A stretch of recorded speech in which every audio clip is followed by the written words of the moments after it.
Who do you want to be and what do you want to do? It's something that everyone asks themselves when first delving into the world of GTA 5, and the answer to that question is anyone or anything. Of course, you are limited to certain possibilities, but those possibilities are so far in between that it's the little things that really stick out that makes the world thrive.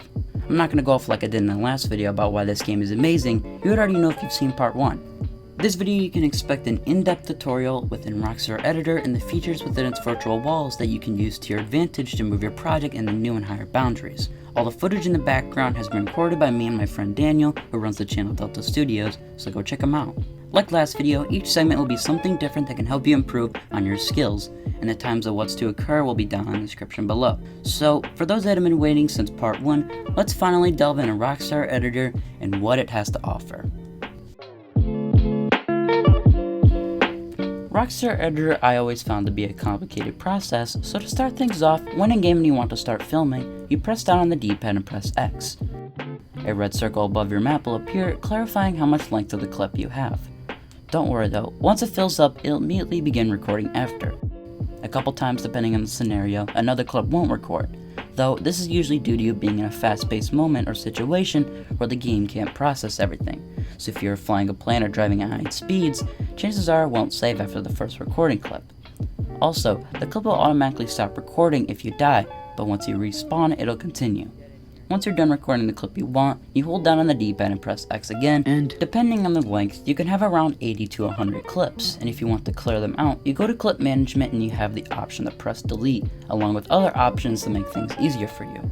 So now, you have the clip you recorded, you have the script, you have everything set in stone up to this point. Here's where we delve into the Rockstar Editor mechanics. You want to start off by creating a new project. Once doing this, you can later go back to the file by going to Load Project in the front screen. So I've pressed X to open the clip. Top left of the screen you have your options to change the camera type. The camera type usually won't make a difference, and you usually won't end up focusing on that and more focus on the free cam aspect. When the camera type says free cam, go down to where it says edit camera. This is where you can drag your screen around and place it in any area surrounding your character. If you go too far away, it'll have this red bubble that'll stop you from continuing. You can fly around and attempt to find the best angle that would fit your shot, and by pressing R2 and L2 on the PS4 controller, we'll zoom in and out. This is usually where you get the height and of depth of field and more of a cinematic look. With the options of zooming in, you can tilt the screen by pressing left or right on the D-pad. With the blue bar at the bottom, press L1 and L2 to drag the beginning of the clip to where you would actually want it to start. This way it's easier to trim unwanted content off the clip. For what I'm going to edit today, I'm going to start the clip off here. Many of the features Rockstar Editor holds are pretty great, so look at the target option as what you expect. The camera, no matter what, is going to be focused on the target that you pick. The move with target option is instead of looking at the target, it follows its every move step accurately. The shake option is one that I use no matter what. It really makes the project seem more cinematic depending on what you choose.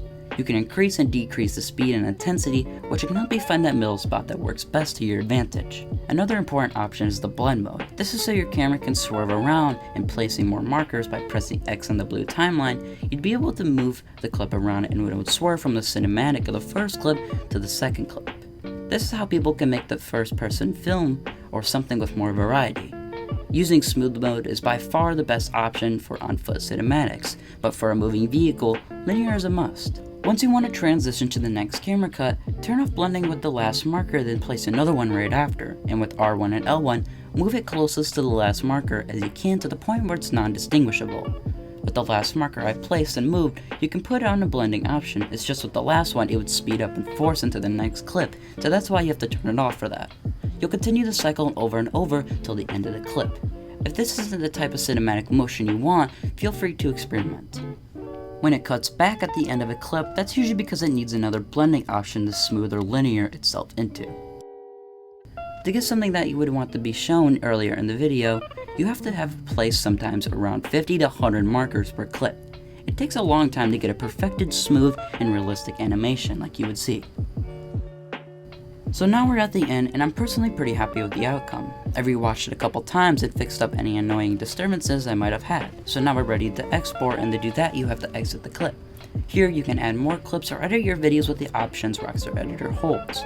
You can add ambient tracks, radio tracks, score tracks, all things that you might have heard in game. along with the option to add text and a full screen preview if you want to rewatch it before you save and export. Depending on your internet, it shouldn't take too long to export your clips. Just stay in the menu because leaving the screen will make you have to export it again. You may notice when reviewing the clips later it has your username, the project name, and a Rockstar logo in the top left. I usually just cover this up because from what I know there's no way to take off this feature without mods. So you may notice there are some things I didn't cover. I left this out because I wanted to get more of a pretty view to show off the color dynamic effects. Sometimes I prefer to do these things in post-production, which I'll cover in the next video, but Rockstar Editor has a surprisingly great library to help you set a tone and mood of your story. Getting up close and personal with the entity can really show off the depth of field effect, which is overlooked by a lot of people in the community. The effect makes the image you focus on stick out and can help in a populated situation. You can also adjust the audio levels for the little things and the speed. That's basically it for Rockstar Editor. It's a great tool that can really help anyone in a profession of film or cinematography attempt to create something amazing. Creator mode offers a lot as it lets you spawn people, vehicles, and a lot of objects, along with the locations in the game. There's a lot of secret ones that you may not know about. There's a lot of tutorials you can look up YouTube to see how you can glitch into these certain buildings or situations. Thanks for watching, everyone. I'm quite enjoying creating these GTA videos, so I'm happy about all the support. Follow me on Twitter if you're looking for updates on the future projects, and go check out our newly made Discord if you're interested in roleplays and virtual filmmaking. I'm happy this community is so large and people are still creating new methods of things today. Anyways, more to come, stay tuned, and I will see you guys in the next one.